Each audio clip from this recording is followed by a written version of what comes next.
Patuloy sa ating mga balita. Aprobado na ng Committee on Rules ang panukalang Bangsamoro Commission on Population Management and Development at Proposed Pilgrimage Leave Act of 2025. Ang detalye mula kay Naphtali Velarde.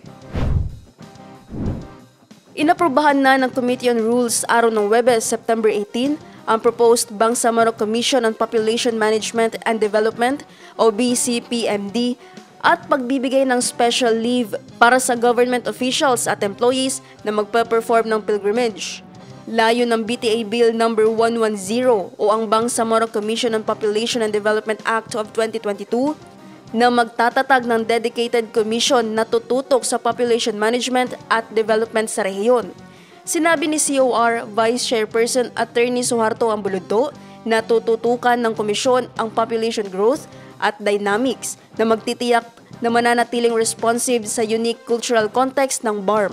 Nakatakdang makipagpulong ang komite sa Committee on Finance, Budget and Management sa susunod na linggo para talakayin ang budgetary requirements para sa BCPMD.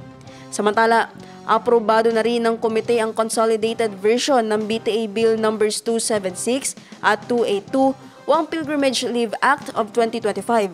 Sa ilalim ng panukalang batas, ang officials at employees sa rehiyon na 3 taon nang nagtatrabaho at magpe-perform ng pilgrimage ay bibigyan ng one-time 22-day paid leave. Ipinaliwanag ni Attorney Ambulodto na ang pilgrimage sa ilalim ng bill ay kinabibilangan ng acts of worship sa iba pang spiritual exercises ng mga empleyado sa iba't ibang rehiyon o paniniwala.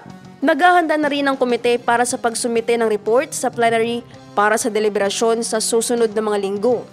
Naphtali Velarde, iMinds, Philippines.